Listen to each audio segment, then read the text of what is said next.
سلامونه جوړ په خیر. هیله لرم چې ټول به روغ یاست او د صحت په جامو کې به یاست. لومړی زه هیله لرم چې تاسو زما دا کورس در سره تر پایه پورې په بشپړ ډول وګورئ څو په اصل موضوع چې مونږ ټاکلې ده په دې باندې به ښه مسلسل او پرله پسې ډول پوه شئ. که خامخا که چېرته مو کوم ځای کې وقفه کوله نو کولی شئ چې بحث پرېږدئ، بیا له همغه ځای نه پیل کړئ.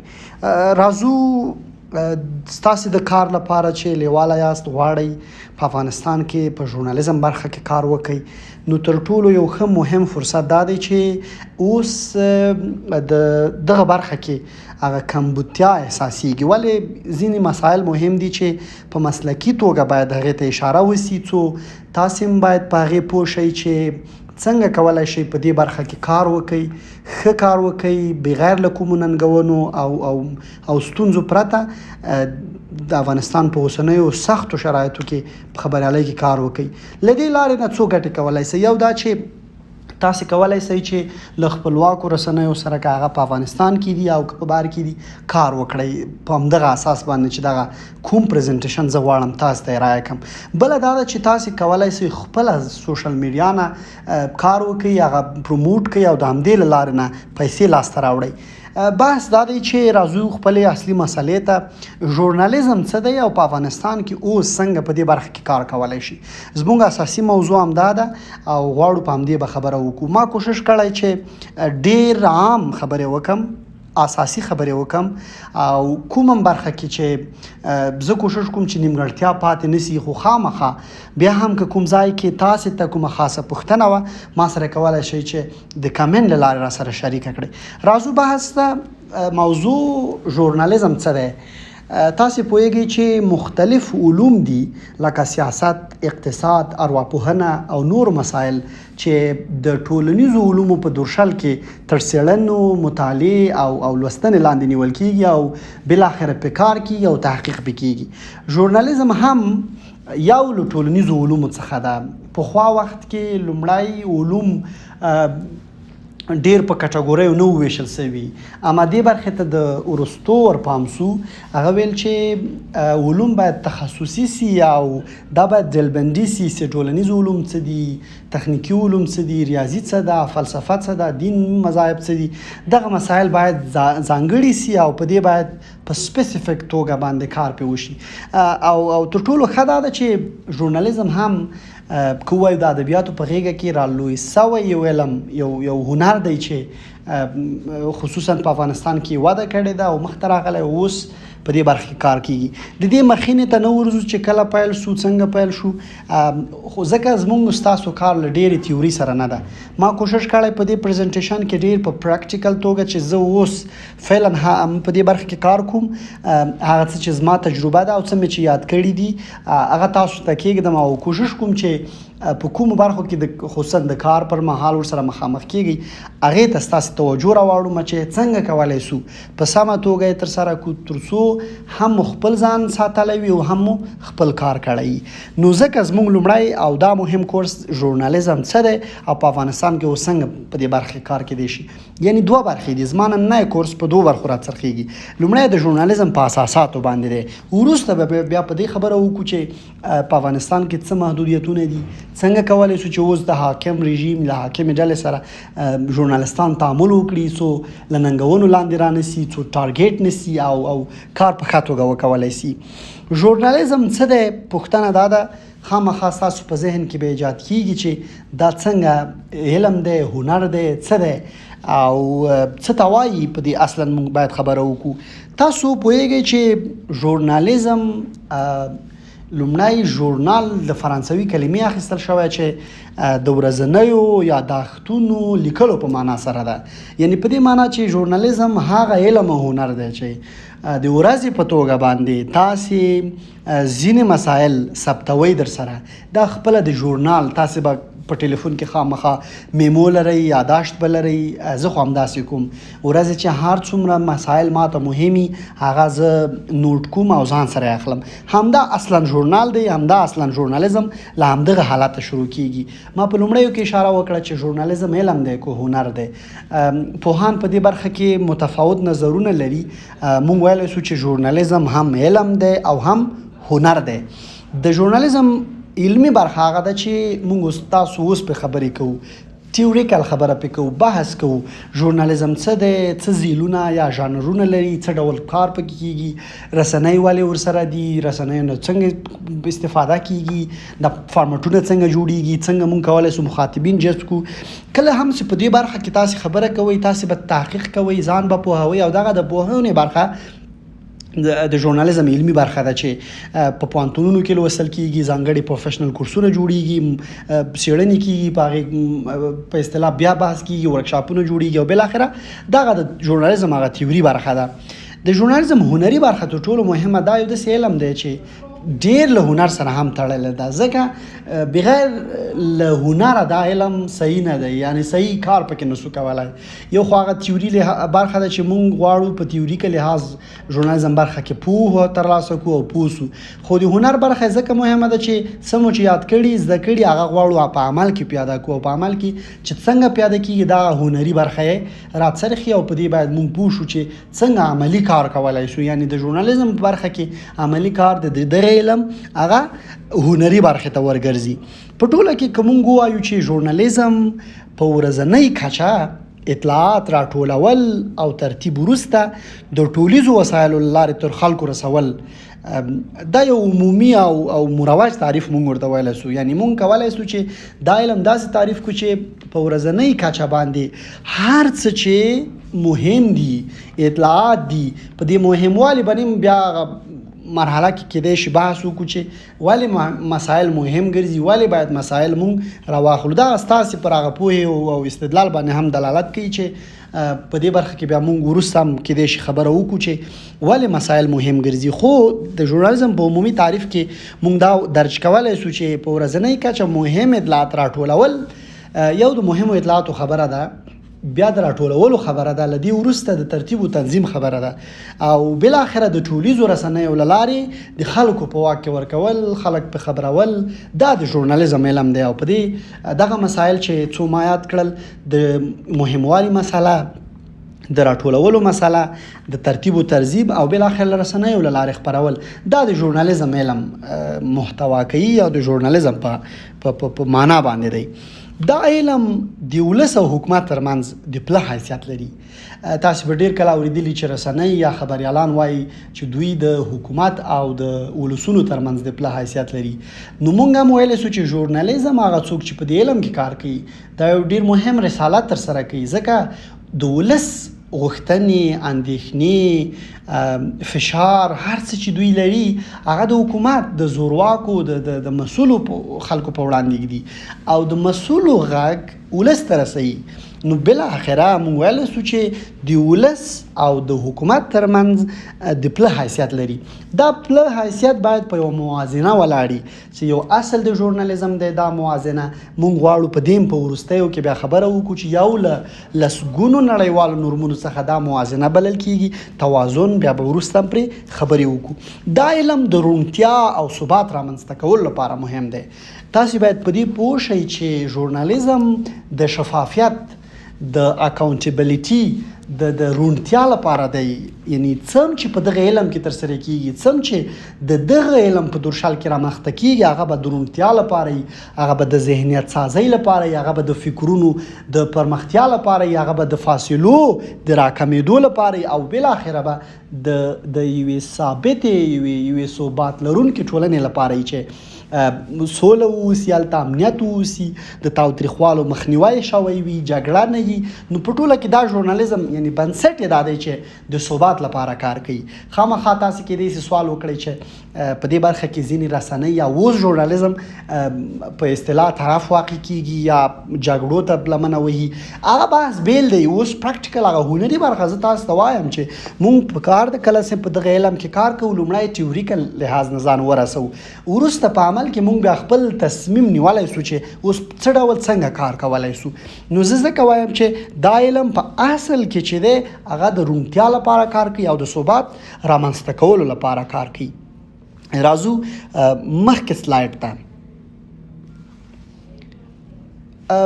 تر دې ځایه پورې د ژورنالیزم په هغه اسلوب مو خبره وکړه او د ژورنالیزم په تعریف مو هم رڼا واچوله. اوس راځو د دغه علم یا د ژورنالیزم موخو ته. څه اهداف دا علم لري؟ ولې دا علم رامنځته شوی؟ ضرورت یې څه دی؟ اهمیت یې څه دی؟ په دې برخه کې د موخو د روښان کولو سره مونږ کولی سو چې د دې علم د دې هنر هغه اهمیتي برخه مونږ باید واضح کړو او دا باید وښیو چې ولې دا علم مهم دی او ولې تاسې غواړئ په دې برخه کې کار وکړئ. ستاسې ذهن باید په دې روښانه وي چې او دغه ځینې اسلوب چې زه غواړم بیان کړم دا تاسې باید داسې در سره حفظ کړئ چې لکه په لمانځه کې تلاوت، الحمدلله یا نور څه چې تاسې ته مهم دي، ځکه ستاسې لاره په دغه څو اهدافو باندې ده. ستاسې په ذهن کې باید دا در سره درج چې تاسې په دې برخه کې ولې کار کوئ یا دا ولې ځواب په دغو موخو کې چې زه اوس غواړم پرې خبرې وکړم دا روښانه کیږي او دا ځوابیږي. لومړی خبرونه. دا علم اساس او بنسټ د خبرونې لپاره دی، د خبر ورکولو لپاره دی، د اطلاع رسولو لپاره دی. څه پیښ شول ولس ته دا خبره ورکوي، خلکو ته دا خبره ستاسې رسالت دی. که څوک غواړي په دې برخه کې کار وکړي د هغه رسالت دا دی چې څه پیښ شي یا څه روان دي یا په نړۍ کې څه پیښیږي. دا د پیښېدو مسله د خبرونې خبره جنازه ده، مړی شوی، هوکړې سوي، حکومت په کوم حالت کې روان دی، خلک څه وایي. یعنی په ټوله کې د پوهونې یعنی د خبرونې رسالت او مسؤلیت لري. دا باید په مختلفو فارمټونو کې کیږي، په خبر کې، په ریپورت کې، په نورو ځایونو کې چې په وروستیو کې به بیا په لنډ ډول هم په خبره وکړو. نو منتها تاسې باید دا زده کړئ چې اساسي موخه د ژورنالیزم هغه خبرونه ده لومړی. دویم د زده کړې سبب باید وګرځي. کله چې د خبرونې حالت تیر سو، په خبرونې حالت کې معمولا خلک له مسایلو آگاه کیږي، خبرېږي څه روان دي، په سیمه کې څه تیریږي، په شاوخوا کې څه پیښیدونکي دي. دا د خبرونې خبره شوه. اوس د زده کړې مرحلې ته موږ ځو. زده کړه معمولا انسانان ضرورت لري، دا د دوی فطري غوښتنه هم ده چې یو خبر اوسي له مسایلو او یو پوهه ترلاسه کړي. نو د پوهې رسالت هم د ژورنالیزم په موخه کې راځي، یعنی اهدافو کې شامل ده. یعنی کله چې مونږ کار کوو زموږ به موخه دای چې زه خلک پوهوم، زه خلکو ته زده کړه ورکوم، که هغه د مسایلو په اړه وي، که هغه د سیاسي مسایل وي، که هغه د ژوند مسایل وي، که هغه د کورني مسایل وي، که هغه هر څه مسایل تاسې فکر کوئ د هغو په اړه خلکو ته پوهه ورکول د ژورنالیزم یو له مهمو موخو ده. دریمه موخه د ژورنالیزم دا ده چې دا علم، دا هنر د تفریح وسیله باید وګرځي.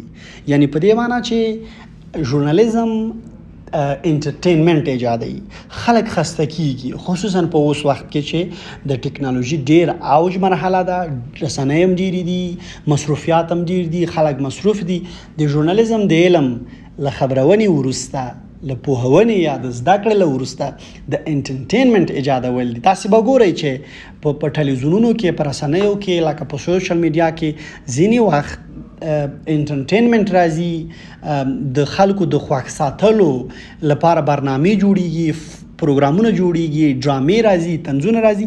نو بالاخره موږ ویلی سو چې دا علم د تفریح او مهمه وسیله هم ګرځېدلی شي. څلورم د ملي او دیني ارزښتونو ساتونکی ده. دا د ژورنالیزم په موخو کې موږ ځکه راوړو چې اصلا دا په اصل کې حسابیږي. هر ټولنه ځان ته ارزښت لري، هر ټولنه ځان ته ملي او دیني ارزښتونه لري. مونږ افغانستان کې چې خبره کوو، کار کوو، مونږ یو مهذبه ټولنه یو، یو دودیزه ټولنه یو، یو مهذبتیا ده، یو دودونه دي. نو مونږ په داسې یو سنتي ټولنه کې ژوند کوو چې باید له دغو پولو مونږ هیڅ کلم وانه وړو او له دې پولو اوړېدل یو خو مونږ په جرم مرتکب کیږو، بل د خدای په وړاندې بیا مسؤل راځو. نو زه تاسې ته داسې مشوره در کوم چې ستاسې باید اصل، ستاسې د کار، ستاسې د فکر، ستاسې د ژورنالیزم باید هدف دا وي چې ملي او دیني ارزښتونو باندې اول پوه شئ او بیا وساتئ. خدای مکړه که دا کارونه کړئ نو زه فکر کوم تاسو 100% له ټکرونو سره مخامخ کیږئ، له تاوتریخوالي سره مخامخ کیږئ، مافیا مو له منځه وړي، حکومتونه مو له منځه وړي، ولس مو له منځه وړي. ځکه که چیرته تاسې د ولس له نبض سره سم د ولس له شرایطو له فکر دودونو په اړه کارونه کوي، د ټولنې خلاف لاړ سئ، تاسې په هغه ټولنه کې کار نه سئ کولی. نو دا باید اصل ومنئ چې ملي ارزښتونه چې څه دي، کلتور څه دی، خلک څه فکر کوي، ژبو ته احترام، تعصب به نه کوئ. دې ټولو ته په پام سره دا په ملي ارزښتونو کې شاملیږي. دیني ارزښتونه ستاسې د مذهبونو مسله ده. افغانستان کې څو مذاهب دي، څنګه دي، په کومو سیمو کې څه ډول مذاهب دي، د دوی انګیرنې څه دي، عقیدوي تعاملات څه دي، څه ډول دوی عبادات لري، تقوا وګورئ، د خلکو متوجه اوسئ، او داس مرحله وګورئ، د ستاسې د کار مرحله وګورئ، خدای ته د دوی نږدېکت، خدای سره اړیکې. یعنی په ټوله کې تاسې د یو مسلمان په توګه دا باید ومنئ چې د نورو عقیدو ته سپکاوی ونه کوئ، درنښت ولرئ، او تاسې هم د یو مسلمان په توګه باید په دې ټولنه کې کار وکړئ. کله چې بهرني خبریالان دغسې سیمو ته ځي، هغوی ته دفترونه لومړی نصیحت همدا کوي چې تاسې د خلکو ارزښتونه ته درناوی وکړئ. یعنی کله هم یو څوک غیر مسلمي هغه مسلم ټولنې ته ځي، هغه باید د مسلمانانو په ارزښتونو او په دینی مناسکو باید پوه شي چې جمعه څومره مهمه ده، اخترونه څومره مهم دي، د خلکو سره ناسته پاسته څومره مهمه ده، اخلاص، صداقت، عدالت څومره مهم دی. نو دا ټول هغه شیان دي چې هغوی ورته پام کوي. نو په دې بحث کې هم ځکه غواړم چې تاسو سره پرې خبرې وکړم چې تاسې هم کوشش وکړئ چې د خلکو دینی او ملي ارزښتونو ته، خصوصا د افغانستان ټولنې، په دې لومړی ځان پوه کړئ، په دې برخه کې مطالعه وکړئ، او بیا یې په ساتنه کې هڅه وکړئ. 5 یووالي او آبادۍ لپاره هڅه وکړئ. ما په د ژورنالیزم په تعریف کې وویل چې دا علم د ثبات او د روښانتیا او د روڼتیا لپاره ده. اوس په اهدافو کې هم دا راځي چې تاسې حقیقت وایئ، رښتیني اوسئ، چل مه کوئ، فریب مه کوئ، ځکه ستاسو چلښت هغه ټولنه کې او په هغه سیمه کې او په هلته بیا ممکن نه ده، او تاسې باندې بیا باور هم څوک نشي کولی. ځکه د ژورنالیزم لپاره باور ډیر مهم ده او حتی فرض ده، او د هغه لپاره صداقت ډیر مهم ده چې هر څه چې وایي هغه باید وکړئ، او خلکو ته باید وښیئ چې تاسې صادق یاستئ. 5 څلورم عام فهمه محاوره ولري. دا تقریبا هغه د ساده برخه کې مونږ تشریح کړه چې محاوره‌ای شکل مخ ته لاړ سئ، روان وغږیږئ، یعنی ډیر باید کلمې، جملې دې شانو ته باید ډیر پام متوجه اوسئ، یعنی ډیر باید ساده، عام او روانه خبرې وکړئ. 5 بې پرې اوسئ، یعنی بې طرفه اوسئ. د ژورنالیزم ژبه او د ژورنالیزم کار بې طرفه دی. ستاسې هیڅ فکر سره کار ملرئ. هر څوک خپلې انګیرنې لري. ستاسې انګیرنه دا ده چې بې طرفه یې. ایکس څه وایي، وای څه وایي، زیډ څه وایي، ستاسې صرف دا خبرې سره یو ځای کوئ. د ایکس وای زیډ خبرې راخلي خلکو ته ږدئ، قضاوت خلک کوي. تاسې کوشش مه کوئ چې خپل دینی فرضاً ګرایش یا اندېښنې یا فکرونه پکې اضافه کوي، یا عقیدوي یا دینی یا په اصطلاح وطني یا سیاسي یا ګوندي، دې شیانو ته تاسې متوجه سئ چې خپل فکر درنه خپور نسی. یعنی تاسې حق نه لرئ چې خپل فکر په ژورنالیزم کې خلکو ته انتقال کړئ، بلکې کوشش به کوئ چې د خلکو افکار، د خلکو نظریات خلکو ته ږدئ، خلک په قضاوت کې، نور مسایل په قضاوت، له مبالغې ډډه وکړئ. کله مو رښتینولي خبره کوله دا اصل حالت ته افاده کیږي. کوشش مه کوئ چې ډیر مبالغه آمیزه مسایل راواخلئ، نارښتوني مسایل یا په اصطلاح تبلیغي مسایل. دا د باور لپاره ډیر مهم ده، او تاسې بې باوره ښیي. کله چې مطمئن، دقیق، موثق معلومات لرئ، صادق یې، ژبه مو ښایي، لنډ خبرې کوئ، بې پرې یې، نو ټول اهمیت درکوي او ټول ستاسې په کار کې مرسته کوي. مبالغاتو نه ډډه وکړئ. راځو مخکې برخې ته.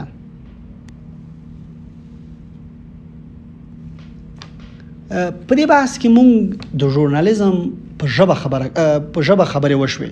اوس د ژورنالیزم په ډولونو په لاندې ډول خبرې کوو.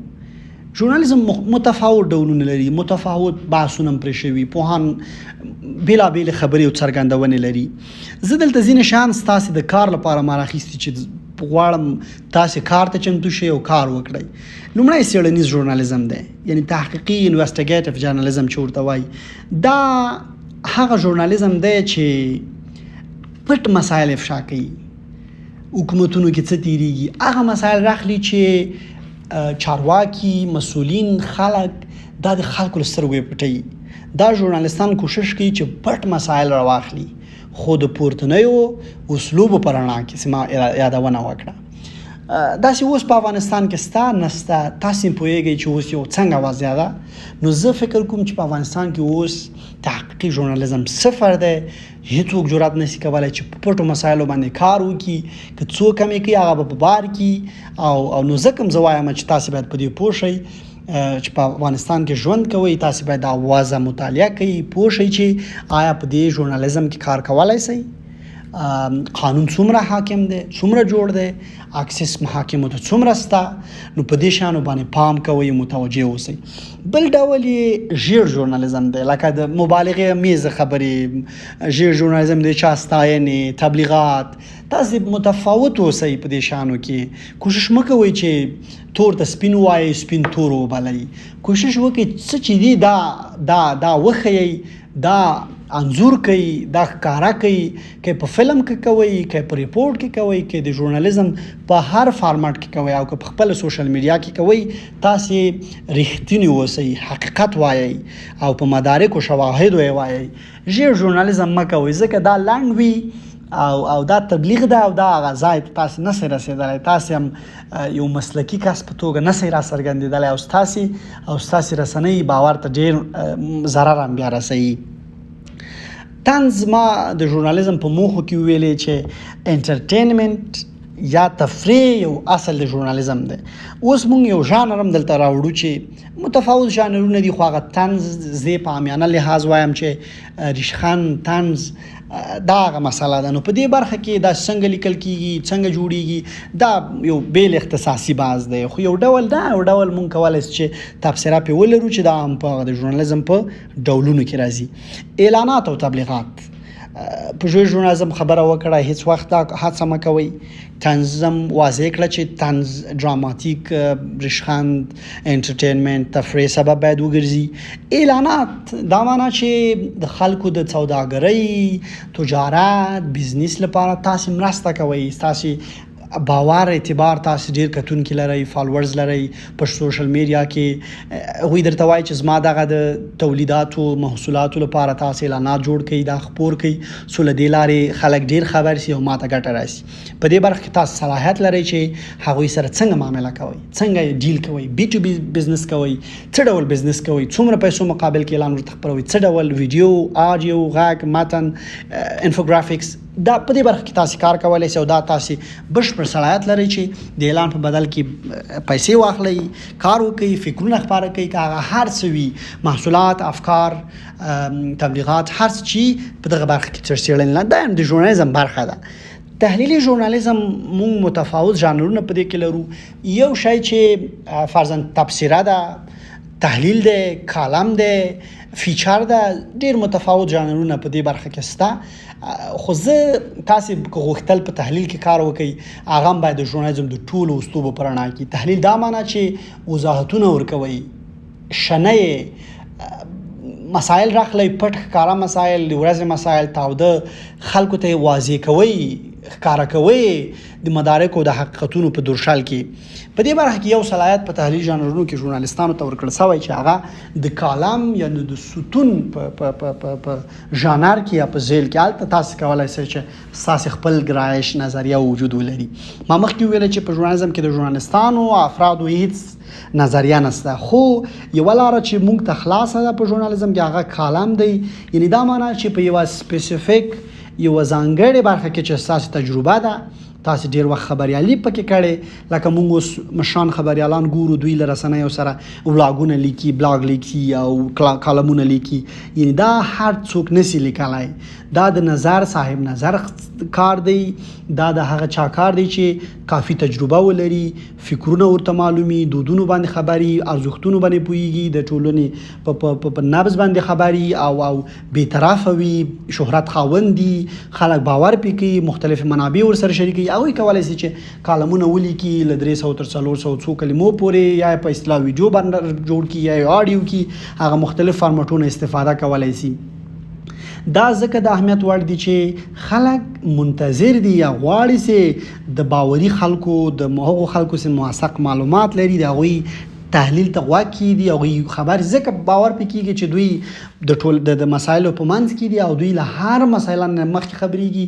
ځکه اطلاعات دوی ته زر ورځي راځو تاسو مونږ بحث کوو چې دا وکړئ دا له کومې لارې کېږي ما د ژورنالیزم په تعریف کې ټولنیزو رسنیو وسایلو ته اشاره وکړه هغه مې هدف میډیا وه رسنۍ وه تاسو ورسره اشنا یاست میډیا د میډیم جامه ده چې منځني ته وایي او منځ حالت ته وایي یعنی دا معنا چې هغه تعادل حالت کې به اوسي دا وسایل دي لکه اوس که لږ تاریخ ته لاړ سو ټلګراف لیکلو او الخطو میخي خطو کوم خط ډېر متفاوته دوره وه د پیغامونو لیږدېدو دورې نه راواخله د جبارې لیکل ول بیا پیغام لیږدولو بالاخره ټلګراف ایجاد سو مختلف وسایل را ایجاد سول بالاخره راډیو مارکونی جوړه کړه ټلویزیون جوړ سو انټرنیټ رامنځته سو یو نوی انقلاب و نړۍ سره یو کلی ته رانږدې کړه اوس تاسو ګورئ سوشل میډیا څومره پرمختګ کړی ټیک ټاک یوټیوب فیسبوک ټلګرام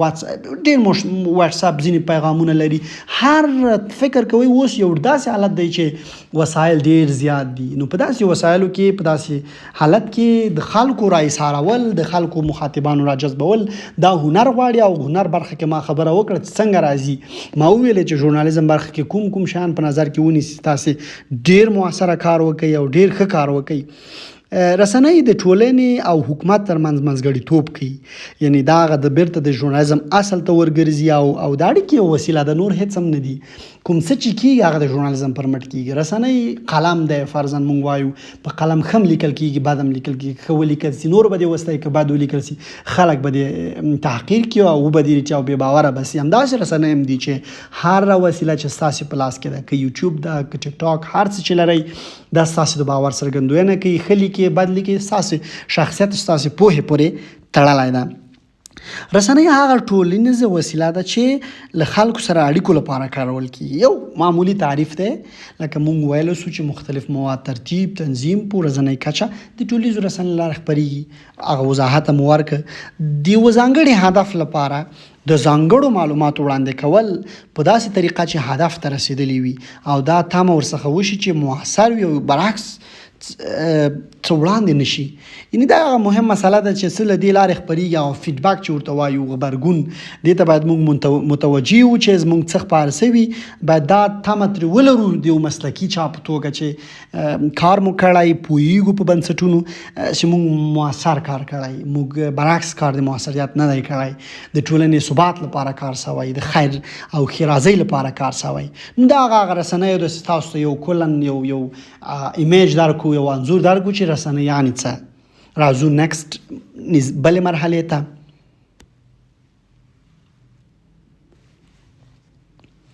د ژورنالیزم په ډولونو مو خبرې وکړې اسلوب واضح شول ژبه زانګ واضح شوه رسنیو اساس هم واضح شو ما د ډولونو برخه هم تقریبا تشریح کړه لکه چاپي مرحله کې ورځپاڼې مجلې ډېر نور شیان فکر کوئ زه کوشش کوم چې هغه څه په ډېر تمرکز وکړم ډېرې خبرې وکړم چې تاسې ته مهم دي او کوم څه چې ما یوازې د معلوماتو لپاره اخیستې هغه د تسلسل ساتلو لپاره چې خامخا تاسو سره پوښتنه پیدا نه سي دا پریزنټیشن که بیا ګوري نو خامخا بیا ویلی شي چې پوښتنه وي پوښتنه کولی شي بحث کولی شي رسنۍ ډولونه واضح شول راډیو ټلویزیون انټرنیټ ویب پاڼې ټولنیزې رسنۍ زما بحث ټول په همدې دی په دې کې په فیسبوک ایکس یوټیوب او ځینې نور فکر کوم چې تاسې اوس که د خپل ځان لپاره کار کوئ یوټیوب یو ډېره مهمه برخه ده فیسبوک کې ډېر کتونکي پیدا کولی شي ټیک ټاک کې پیدا کولی شي خو دا ستاسې کار او هنر پورې تړاو لري دا ستاسې په کوالټي او کیفیت کار پورې تړاو لري، فکر پورې څنګه کار کوئ، آیا بې طرفه یاست، آیا انټرټینمنټ کوئ، تعلیم ورکوئ، خبر ورکوئ، څه کوئ، ثبات لپاره کار کوئ، ریښتونی شفاف روڼتیا واټنونو ختمولو لپاره کار کوئ، بې طرفه یاست، نو که دا یاست تاسې ښه کار کولی شئ. هم مو یوټیوب ویډیوګانې خلک ګوري، هم به له دې لارې پیسې درته راځي، هم به د شهرت خاوند شئ، او هم به ښه آینده ولرئ، او هم به مو ټولنې ته خیر رسېدلی وي، او د یو ټولنې د یو ښه کس په توګه به راڅرګنده شوي وي. راځو بلې یوې مهمه برخې ته چې دا بحث هم تاسې پورې ډېر تړاو لري او ډېر مهم بحث دی، هغه د موبایل ژورنالیزم بحث دی. اوس دا وخت ډېر مترقي شوی، ډېر پرمختللی، دا انټرنیټ ما ویلې چې یو نړۍ یو کلي ته رانږدې شوی، دا د څه پر مټ؟ دا د انټرنیټ په منټ. اوس یو ژورنالیزم ایجاد شوی د موبایل ژورنالیزم په نوم. هر څوک کامرې ته لاسرسی نه لري، هر څوک سټوډیو ته لاسرسی نه لري، هر څوک ډېر امکاناتو ته لاسرسی نه لري چې ډېر ښې کامرې باندې ویډیو جوړه کړي. اوس اکسس یو ښه موبایل ته ډېر اسانه دی، خلک ډېر ښه موبایلونه لري. ژورنالیستان اوس کوشش کوي خپل کار ډېر رانږدې کړی، ډېر په راحته توګه کولی شي چې د موبایل له لارې ټول تولیدات وکړي، ټول پروګرامونه جوړ کړي، ایډیټ کړي، تنظیم کړي، ارقام راواخلي، معلومات تحلیل کړي، ویلي کړي، او بالاخره جوړ کړي، او بالاخره نشر کړي. دا یو نوی ماډل ورته ویلی سو چې یو نوی ماډل، نوی فکر دی. خصوصا ډېر کارونه په کم وخت کې ترسره کوي. یوه ښه ځانګړتیا دا ده، یعنې موږ څه په فیلډ کې تهیه کوو، یو وار به دفتر ته راځو، ترتیبوو، کافي وخت پرې لګېږي، مګر موږ که یو ښه موبایل ولرو او دا استفاده زده کړو، دا مهارت زده کړو، موږ کولی شو چې یوه پیښه، یو خبر په عین وخت کې پیښیږي، ترتیب و تنظیمیږي، او بالاخره خلکو ته ورکول کیږي. ځکه تاسو ګورئ چې مخکې له دې چې پیښه وسي، هلته سیمې ته خبریال لاړ شي، واضح په فیسبوک کې راسي خبر، ایکس ځای کې داسې شوي دي، کابل کې داسې شوي دي، احمد شاه بابا مینا کې داسې شوي دي، یعنې ډېر زر خبرونه راځي. دا څه؟ دا د موبایل د هغه نوي ماډل د ایجاد ګټه ده او سبب دی. په دې برخه کې چې کله کار کوئ، ځینې اصول زه تاسو ته وړاندیزوم، په هغې تمرکز وکړئ، نو انشاءالله هم به زده کړه وکړئ، هم به خپل وخت نه سپما کړی، او هم به کار ډېر ښه زر اسانه ترسره کړی. لومړی دقت کوئ. دقت د ژورنالیزم د نړیوالو معیارونو، لسګونو نړیوالو معیارونو څخه یو دی. متوجه اوسئ، ځیرک اوسئ، څه اشتباه ونه کوئ، کلمې سمې ولیکئ، جمله بندي سمه وکړئ، ویډیو سمه واخلئ، د ویډیو حساسیتونو ته متوجه اوسئ. یعنې په ټوله کې دقت کوئ، بې دقته مخته مه ځئ. داسې نه چې سرعت ولرئ او کار مو بې دقته، یعنی هغه یو اصطلاح ده چې سرعت به دقت به د سرعت قرباني کوئ نه. بل اصل د موبایل ژورنالیزم لنډ دی. مخکې مې اشاره وکړه د ژورنالیستي ژبه کې ډېر لنډ یو څه ولیکئ، او بل روڼ وضاحت دی. کله چې په موبایل ژورنالیزم کار کوئ یا بل هر چېرته کار کوئ، هر پیام باید واضح، شفافي، څوک پوښتنه ونه لري. کوشش وکړئ ستاسې له آن ده، لکه هغه ډبلیو ایچ کوېسچن چې موږ څه چې او څه کا پورته وایو، څه چېرته، څنګه، ولې، څه ډول، دا دغه مسایل چې معمولا اساسي پوښتنې د خلکو په ذهنونو کې ایجادېږي، دې ته کوشش وکړئ او هغه ځواب کړئ. راځو توازن ته. دا هم د دې ژورنالیزم یو برخه ده، او په ټوله کې د ټول ژورنالیزم یو اصل دی، معیار دی چې بې طرفه اوسئ، توازن په نظر کې نیسئ. که ایکس خبرې راخلئ، د وای خبرې که چېرته سره په مقابله کې ضرور واخلئ. څو خلک قضاوت وکړي، ایکس څه وایي، وای څه وایي، دا قضاوت کله دوه اندېښنې واورېدل سي، خلک پوهېږي چې ایکس ښه وایي که وای ښه وایي، یوه لاره انتخابېږي او هغوی خپله لاره پیدا کولی سي. راځو د موبایل ژورنالیزم بلې برخې ته. هغه اپلیکیشنونه دي د ویډیو لپاره، متن لپاره. تاسو په دې برخه کې له یوټیوب نه ښه استفاده کولی شئ. په دې برخه کې متفاوتې ویډیوګانې وګورئ. په هر یوه چې تاسو ته اسانه وي، هر اپلیکیشن چې تاسو ته اسانه وي، که هغه د ویډیو لپاره وي، د متن لپاره وي، د عکس لپاره وي، له هغې استفاده وکړئ څو ستاسې کار اسانه سي او ښه او اسانه کار وکولی شئ. هر مطلب باید د سرچینو منابعو په ذکر سره خپور شي. موبایل ژورنالیزم ډېر چټک دی، ډېر ښه دی، یعنی هغه سرعت یې ډېر دی. یو تاسو ته یوه نقل دا درکول کېږي چې کوشش کوئ چې څه لیکئ، څه وایئ، د منبع په قول یې وایئ، د منبع په ذکر یې وایئ. احمد داسې وایي، ایکس اداره داسې وایي، کابل امنیه قمندانۍ وویلې، یعنی ستاسې مسؤلیت خلاصېږي. دا مسله هغوی ته ورګرځي. کله ستاسې یو څوک ډېر کتونکي لرئ، نو دا تاسو یوازې لیکئ، ایکس ویل، وای ویل، یعنی ستاسې بې طرفه یاست. دا ستاسې نه اندېښنه ده. نه اندېښنې دي او نه مو شخصي نظریات دي. راځو یو بل مهم بحث ته چې غواړو په دې برخه کې په خبرې وکړو. ما ویل چې یو د ژورنالیزم اساساتو برخه او بل پراکټیکل عملی برخه و چې اوس په افغانستان کې څنګه کار کولای شو. افغانستان کې د ژورنالیزم اوسنی وضعیت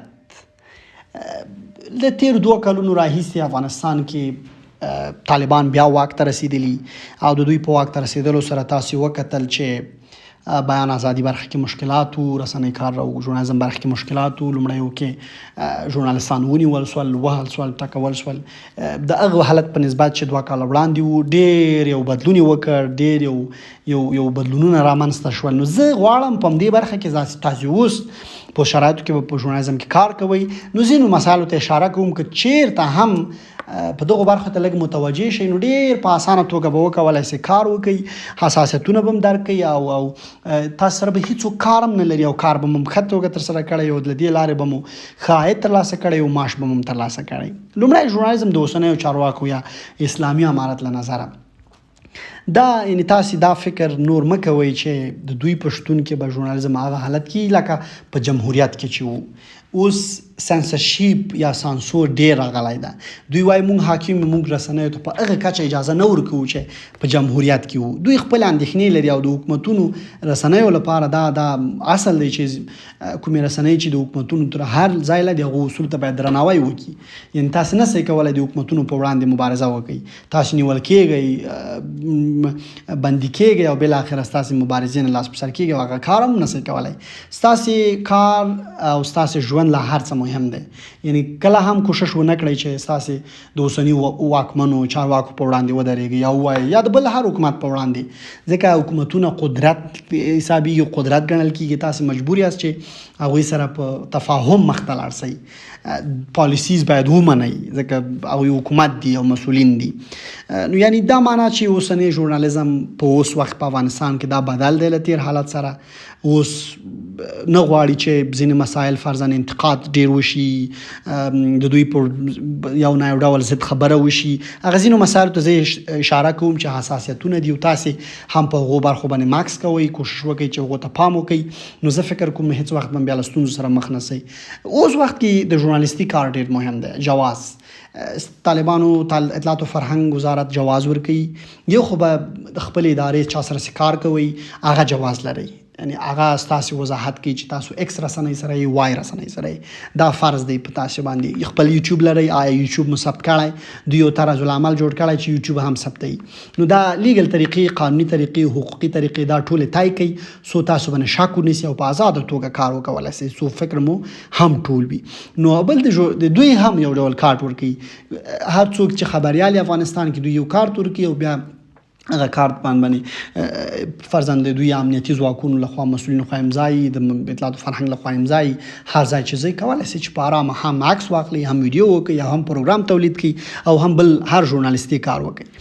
بل ډیر مهم اصل دا دی چې په تقابل کې باید ونه اوسئ.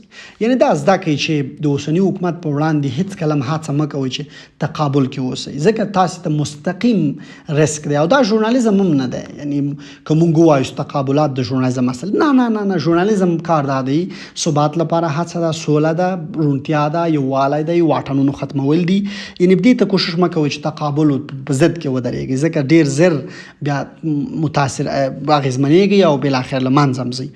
د ضد خبره خو مې وکړه، تقابل او ضد تقریبا یوه معنا لري. بله مسله دا ده چې هر ځای کار کوئ اړوندو مسؤلینو اجازه واخلئ. که ولایتونو ته ځئ، کابل کې کار کوئ، ویډیو واخلئ. اطلاعات فرهنګ دوی یو مرجع ټاکلې ریاستونه دي، ویاندویان دي، لطفاً دوی په جریان کې وساتئ څو ستاسو په وړاندې خطر رسک سلسله نه راکم شي. دوی ته واضح ووایئ زه ځم ایک ځای کې پروګرام لرم، بیان لرم او دا لرم هغه لرم. دوی خبر کې هیڅ ستونزه به تاسو ته جوړه نه شي. راځو بل د حساسیتونو مسلې ته. د اسلامي امارت حساسیتونه څه دي؟ په دې برخه کې ما مخکې ځینې مسایلو ته اشاره وکړه، خو لږ په واضح په دې ډول غږیږم چې ځکه تاسو اوس حالت کې کار کوئ او دا ډیره مهمه ده چې تاسو پوه شئ څو پرته له کوم رسک او خطر څخه باید کار وکړئ. دا په دې خاطر چې اوس ډیره مهمه ده، ستاسو ژوند ډیر مهم دی له ستاسو له کار نه. نو اسلامي امارت سره په مقابله کې جبهې تاسو ګورئ چې په سوشل میډیا کې یا په یوټیوب یا په نورو ادرسونو کې په ټویټرو کې مقابله کې ځینې جبهې اعلانونه کوي اعلامیې ورکوي. نو تاسو چې افغانستان کې شتون لرئ هغوی خصوصا افغانستان اوسني چارواکي مسؤلین په دې ډېر جدي دي او نه پرېږدي چې د دوی د مقابلو جبهو په وړاندې راپورونه خپاره سي خبر خپور سي یا بل څه وسي. نو لطفا دې نه پرهیز وکړئ د خپل ژوند لپاره. یعنی کوشش مه کوئ چې د دوی د مقابلو جبهو خبرونه واخلئ یعنی په اصطلاح هم مسایلو کې راواخلئ او هم ورسره اړیکې وساتئ. دا ډیره مهمه ده. داعش ډله یو ډیر مهم خطر نه یوازې افغانستان ته دی بلکې ټولې نړۍ ته اوس یو خطر ده او په دې برخه کې اوسني چارواکي ډیر جدي دي ډیر یعنی د دوی سره کرښه ده. لطفا په دې برخه کې احتیاط کوئ. هیڅ وخت خدای مه کړه داسې مخ پروئ مه لیکئ مه ووایئ چې هغه ستاسو ژوند ورسره په خطر کې نو دې ته متوجه اوسئ. نیوکې په متنونو ویډیوګانو کې کلام چې په ژورنالیزم کې کار کوئ اوس هغه حالت ته وګورئ. یعنی دا یو ارزونه هر سړي سره خپل شخصي چې د څنګه خطرونه نه ځان ساتي او څنګه خطرونه په مخ کې دي. زه تاسو سره هغه عمده ټکي شریکوم. نیوکې کوئ ګورئ څه ډول یې وکئ ژبې ته ګورئ پیغام ته ګورئ په متن کې په ویډیو کې. نو دا هغه ستاسې خطر په وړاندې خطرونه او ستاسې ژوند په وړاندې خطرونه راکموي. د پخواني حکومت چارواکو سره توند څرګندون نه انعکاس دا ډېره مهمه ده. هغوی کافي وخت دلته حکومت تیر کړ. البته دا د اوسني حکومت چارواکو له نظره هغوی خپل څرګندونې بل لري بهر کې دي کېدای شي توندې نیوکې ولري کېدای شي بد الفاظ وکاروي. نو تاسې از یو ژورنالیست په توګه باید تاوتریخوالی خپور نه کوي باید مینه خپره کوي درنښت خپور کوي علم خپور کوي عزت وکړي وطن ته سوله رایجه کوي. نو ستاسو د یو مهم مسؤلیت په توګه تاسو کوشش مه کوئ چې جګړې ته تاوتریخوالو ته تنفر او نفرت ته پرده ووایئ. نو لطفا په دغه برخه کې احتیاط کوئ. د ښځو موضوعات یو له هغو اساسي موضوعاتو دي چې نړۍ پې ټینګار کوي ودونه پې ټینګار کوي افغانان پې ټینګار کوي. دغه مسایل دي چې اوس چارواکو ته ډېر مهم هم ګرځېدلي دویم پې پام کوي. نو تاسې هم کلم چې د خلکو غوښتنې د ښځو حقونو غوښتنو برخه کې د اسلامي مبادئ او د ملي مبادئو په درشل کې هغسې خبرونه ورکوي او احتیاط ورسره کوي. داسې نه چې خدای مه کړه تاسې د تبلیغ سبب وګرځئ د مبالغو د بیرون دغه حالت ته په مسلکي توګه او ستاسې د خپل منطق له مخې پوښښ ورکوي نو انشاءالله ستونزه به هم نه وي. اطلاعاتو ته لاسرسي ستونزې برخه کې موږ ویلی سو چې په پخواني حالت په پرتله اوس اطلاعات ډېر ستونزمن دي. هر مسایل اطلاعات نه راکول کېږي. یعنی دا باید واضح ووایو دوی هغه څه یعنی اوسني چارواکي هغه څه چې دوی خپروي یوازې په همغه اکتفا کوي. کله چې خبریالان پوښتنې کوي ځواب نه ورکوي. دا حالت یوه ستونزه ده او په دې ستونزه کې نه ستاسو په وړاندې ده زموږ په وړاندې د ټولو په وړاندې دا ده چې دوی یعنی خپل ملاحظات به لري. نو تاسې هم ډېر پاپوشاري مه کوئ چې حتما د اطلاعاتو ته ورسېږئ ځکه بیا تر شک لاندې کېږئ او شک لاندې چې راغلی بیا ممکن له عدلي تعقیب لاندې هم ونیول سي او بیا هم بالاخره د کار په وړاندې هم مخنیوی راځي. ټارګټ شوي څاري یعنی یو شی باید تاسې واورئ چې لومړی خو دغه حالت ته لاړ نه سئ. خامخا که لاړئ بیا ستاسې ټول ژوند څارل کېږي ناسته پاسته لیدنې تماسونه. نو لطفا زما مشوره د یو ورور په توګه د یو مسلکي چا په توګه کوشش مه کوئ چې پورتني مواردو ته پام وکړئ. نو انشاءالله هیڅ وخت به هم په تقابل کې رانسئ هیڅ وخت به هم ټارګېټ نه سئ. څېړنیز خبریالۍ ما وویلې چې یعنی تاسې کوشش مه کوئ چې ډېر پټ شیان راوسپړئ ځکه افغانستان کې اوس دا مشکله ده او په سختۍ سره تمامیږي. یوه ستونزه چې ډېره مهمه ده او زه ستاسې پام ورته رااړوم هغه د اړیکو په برخه کې ما وویل چې تاسې هر څه کوئ مسؤلینو سره تماس نیسئ. دا اوسنیو چارواکو یوه ستونزه ده چې په دې باید اعتراف هم وکړي چې دوی اوس د ژورنالیزم خلاف یعنی مسلکي ژورنالیزم په خلاف دوی د خبریالان سوژې ګوري چې منفي دي مثبت دي. یعنی دا د دوی خپلې پالیسي پورې تړاو دا ستاسو په مسلک پورې تړاو نه لري چې تاسو ضد وکئ او دا ما اخله او دا ولې او دا څنګه. یعنی دوی سره یو ډول تاسو خپل کار باید ادامه وکئ تاسو خپل کار باید هدف وي نه نور مسایل. راځو نیکسټ بلې برخې ته. وروستۍ برخې ته راځو چې دا هم په حساسي مسایلو کې راځي خصوصي حریم ده. دا یو ډېر مهم علمي بحث ده په ژورنالیزم کې او بل هر ټولو علومو کې ورته پام کېږي. لکه آزاد انسانان ځانګړي خصوصي حرمونه لري تاسو خپل خصوصي حریم لرئ بندیان ځانګړي خصوصي حرمونه لري. په دې غواړم تاسو په لاندې ډول داسې دومره معلومات درکړم چې د خپلو مادي او معنوي مسایلو په اړه څوک څه نه غواړي پر خبر سي دا معلوماتو ډډه کې دا یو خصوصي حریم تعریف ده. یعنی هیڅ کلم کوشش مکوئ چې د هر چا که مادي معنوي دغو مسایلو په اړه چې هغوی ونه غواړي تاسو کوشش وکړئ چې هغه ترلاسه کړئ نو دا په خصوصي حریم کې شاملېږي. دا جرم ده دا تاسو که په مرتکب سئ تاسو محاکمه کیږئ نو هیڅ کله کوشش مکوئ هر چا سره د هغوی په خوښه مخته ځئ. لکه د هر عکس ویډیو په اخیستلو کې اجازه واخلئ. د ماشومانو عکسونه ډېر فرضاً حساسیتي مسایلو ته پام وکړئ ناموسي مسایلو ته پام وکړئ چې ډېر شیان تاسو نه پابلیک نه سي ځکه دا ډېره مهمه مسله ده ستاسې ژوند ورسره تړلی ده. د افغانانو کلتور ته پام کوئ دا هم په خصوصي حریم کې تقریبا شامله ده چې فرضاً په کلیو اطرافو کې ښځې نه غواړي چې ډېر رسنیو سره خبرې وکړي او تاسو هم د هغوی عکس یا په پټ اخلئ یا په بازار کې یا په بل هر ځای کې دې شیانو ته پام کوئ. یا ډېر وخت سپین ږیري مشرانې ډېرې خبرې کوي بیا تاسو یو جوړجاړی کوئ یو هغه کوئ چې آیا دا مسایل خپاره سي ځینې مسایل خپاره نه سي فرضاً کانزا او ځینې نور شیان دې ټولو ته پام کوئ نو هېڅ کله به هم بیا له ستونزې سره مخامخ نه سئ. د ماشومانو ښځو اړوند مسایل پوښښ پر مهال د هغوی هویت افشا په اړه احتیاط وکړئ. ما وویلې چې ځینې ناموسي مسایل ځینې قضیې ځینې کورني تاوتریخوالي کله هم چې دغسې مسایل پوښښ کوئ د هغې ته پام کوئ ځکه د ماشومانو ژوند ډېر مهم ده خصوصا نجونې بیا هغوی لویږي خامخا که په وړوکیوالي کې ستونزه پیښه سوي تاسې ریپورټ کوئ هغوی لویږي هغوی بیا په یو لوی سرخوږي باندې په راتلونکي کې مخامخ کیږي. نو دا د ژورنالیزم رسالت دی چې د خلکو ژوند خصوصي حریم او ارزښتونو ته پام وشي. نو له پاملرنې مو مننه. په دې وروستیو کې مې ځکه لږ لاند بحث وکړ چې ما دا غوښتل چې دا بحث ډېر اوږد هم نه سي نو هر هغه پوښتنه ستاسو سره په دغه پریزنټیشن کې ماته په واضح ډول ولیکئ تاسو ته به په کمنټ کې یا بل هر لارې یا په مسیج کې درته ځواب کړو. ډېره مننه ښه وخت ولرئ په خیر اوسئ.